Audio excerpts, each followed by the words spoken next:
কোনো কিছুতেই মাদকের ভয়াল থাবা থেকে ফেরানো যাচ্ছিল না আহমেদ জিমকে।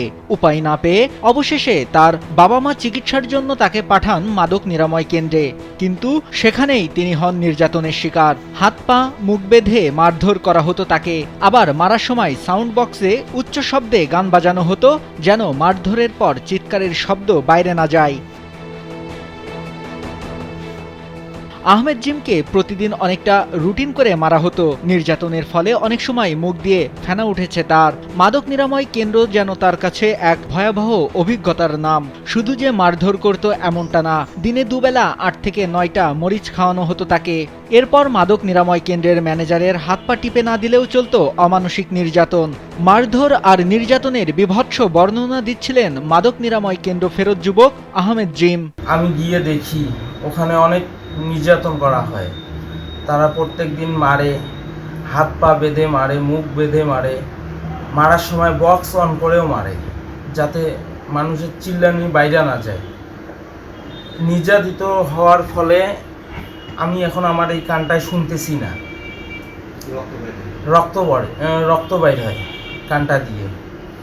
তারা প্রত্যেক দিন মারে, 2 বেলা করে মরিচ খাওয়ায়, তাও 1-2টা না, 8-9টা করে মরিচ খাওয়ায়। জিমের বাবা সৈয়দ আলহাজ মুন্না 2024 সালের জুন মাসে ছেলেকে ভালো করার উদ্দেশ্যে মাদক নিরাময় কেন্দ্রে রেখে আসেন। এরপর পরে একবার ছেলেকে দেখতে যেয়ে তিনি আঁতকে ওঠেন। সেদিনের বর্ণনা দিয়ে তিনি বলেন, জিমকে ওই দিন তারা অনেক মারধর করে। তিনি মাদক নিরাময় কেন্দ্রের কয়েকজনের হাতে পায়ে ধরে আর না মারতে বলেন। এতটাই মারধর করা হয় যে জিমের কানের পর্দা ফেটে যায়। ছেলেকে যেদিনই দেখতে গেছি সেদিনই ছেলের অবস্থা খুব বেশি শোচনীয় ছিল। একদিন ছেলে, আমি গেছি, আমার জুয়ান ছেলে, আমার যুবক ছেলে, একদিন সেই ছেলে আমাকে অবশেষে সে লজ্জা শরম ত্যাগ করে তার মায়ের আমাকে দেখাচ্ছিল কাপড় খুলে।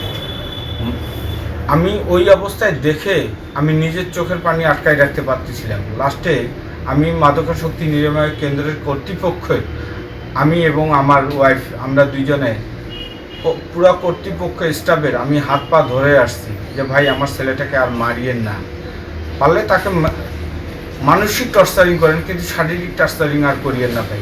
ঘটনাটি ঘটে কুড়িগ্রামের রাজারহাটের মাদকাসক্তি চিকিৎসা কেন্দ্রে। সেখানকার পরিচালক শাহজালাল রহমান জীবনের সঙ্গে যোগাযোগ করা হলে তিনি নিজের অসুস্থতার কথা জানিয়ে বলেন, অভিযোগটি মিথ্যা। তিনি কিছুদিন ধরে মাদক নিরাময় কেন্দ্রে যান না, তবে সেখানে সিসিটিভিতে সার্বক্ষণিক পর্যবেক্ষণ করা হয়।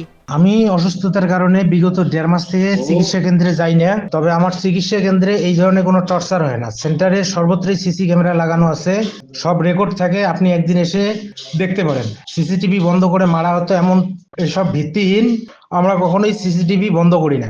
এ ব্যাপারে কুড়িগ্রাম মাদকদ্রব্য নিয়ন্ত্রণ অধিদপ্তরের সহকারী পরিচালক রফিকুল ইসলাম ক্যামেরার সামনে কথা বলতে রাজি হননি। তবে তিনি জানান, এমন কোনো অভিযোগ তার কাছে আসেনি। অভিযোগ পেলে তদন্ত করে ব্যবস্থা নেওয়ার আশ্বাস দেন। নাইমুল হাসিব, কালবেলা।